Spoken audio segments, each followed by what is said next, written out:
నమస్తే తెలంగాణ ప్రజలారా, కార్మికులారా, కర్షకులారా, రైతులారా, రైతన్నలారా, మహిళలారా, మహిళా కూలీలారా, నమస్తే. వచ్చింది మనం కోరుకున్న మార్పు. తెలంగాణలో వచ్చింది. ఎలాంటి మార్పు అంటే ప్రశ్నించిన గొంతులపై పగబట్టి గొంతు నులిమేటువంటి మార్పు వచ్చింది. ఆ మార్పు ఎలాంటిదంటే ప్రాణాలు తీసేటువంటి కర్కశమైనటువంటి మార్పు వచ్చింది తెలంగాణలో. ఇదా మనం కోరుకుంది, ఇదా మనం కోరుకున్న తెలంగాణ.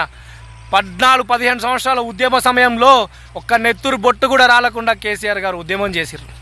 10 సంవత్సరాల పరిపాలనలో ఒక్క నెత్తురు బొట్టు రాలకుండా పరిపాలన చేశారు.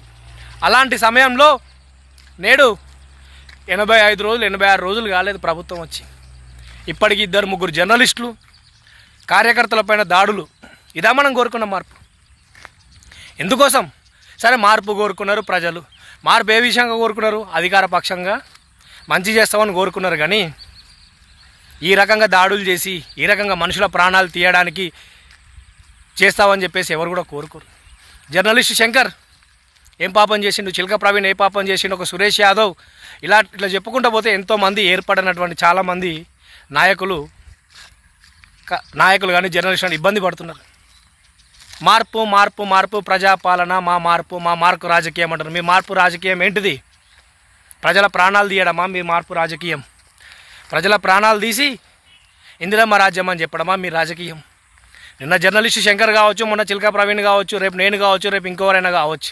దాడుల సంస్కృతి అనేది కరెక్ట్ కాదు ఈ రాజ్యానికి. ఈ రాజ్యంలో ప్రశ్నగా చూసి సమాధానం చెప్పేటువంటి సత్తా ఉండాలి తప్ప ప్రశ్నకు పారిపోయి పిరికి పందలాగా ప్రభుత్వం దాడులు చేయించడం అంటే ప్రశ్నించే గొంతులను అణిచివేయడమే. ఇదే పని 10 ఏళ్ల బీఆర్ఎస్ పరిపాలనలో చేసుంటే ఇప్పటికి రాష్ట్రం అల్లకల్లోలమయ్యేది. ఈరోజు మాట్లాడడానికి ఏ ఒక్క వ్యక్తి ఉండేవాడు కాదు. కానీ కేసీఆర్ గారు ఒకే ఒక్క పద్ధతి అవలంబించారు. ఎవరిని ఇబ్బంది పెట్టద్దు, మనం ప్రజా సంక్షేమం కోసం ఉన్నాం, ప్రజల కోసం ఉన్నాం అన్న ఒక కాన్సెప్ట్లో ప్రజారంజక పాలన అందించాడే తప్ప ప్రజలని హింసించే పాలన చేయలే.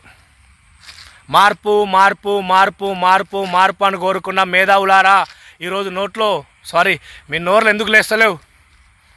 కోదండరాం రెడ్డి కానీ, హరగోపాల్ కానీ, ఆకునూరి మురళి కానీ, ఈ ఆర్ఎస్ ప్రవీణ్ కుమార్ కానీ, బండి సంజయ్ కానీ, వీళ్ళంతా ఎక్కడ పోయారు?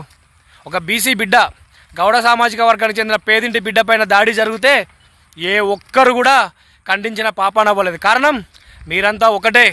కేవలం మీ అధికార దాహం కోసం ప్రజలను తప్పుదోవ పట్టించి ఈరోజు తెలంగాణను ఆగం చేయడానికి సిద్ధమయ్యారు, ఆగం చేస్తున్నారు. మార్పు మార్పు మార్పు అని కోరుకున్నటువంటి కుహునా మేధావులారా, తీన్మార్ మల్లన్న, మైపాల్ యాదవ్, తొలి వెలుగు రఘు ఎక్కడ పోయారు? సాటి జర్నలిస్టు పైన దాడి జరిగితే కూడా స్పందించాలన్నటువంటి మీరు ఎందుకోసం? కేవలం అధికార దాహం కోసమే కదా మీరు ఈరోజు ఈ దాడులను పురిగొల్పి మీ తప్పుడు వైఫల్యాలను కప్పిపుచ్చుకోవడానికి మీరు చేస్తున్నటువంటి సావాసం ఏంటంటే ప్రశ్నించే గొంతులను చంపడం. మీరు గుర్తుపెట్టుకోర్రి, ఇది తెలంగాణ గడ్డ, నిజాంను ఎదిరించిన పోరాట గడ్డ, బ్రిటిష్ వాడిని అడుగు పెట్టకుండా చూసుకున్నటువంటి గడ్డ. ఈ గడ్డ మీద ఉన్న ప్రతి పిల్లాడు కానీ, ప్రతి వ్యక్తి కానీ చాలా చైతన్యవంతముడు. అలాంటి వ్యక్తులపైన మీరు ఈ తెలంగాణ గడ్డ మీద దాడులు చేస్తే తెలంగాణ ఊరుకునేది కాదు. చైతన్యవంతమైనటువంటి గడ్డ తెలంగాణ. ఖబర్దార్ కుహోనా మేధావులారా, ఇప్పటికైనా నోరు తెరవండి. ఈ తెలంగాణను కాపాడుకోండి.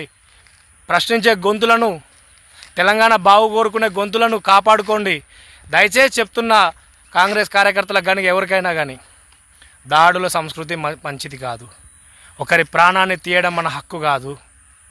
అర్థం చేసుకోండి. ఎందుకంటే ఇంత ఆవేదనతో చెప్తున్నా అంటే నాపైన కూడా దాడి జరగదు అని నేను అనుకోవట్లేదు. ఎందుకంటే ఖచ్చితంగా ప్రశ్నించే గొంతులపైన ఈ ప్రభుత్వం, ఈ రాజ్యం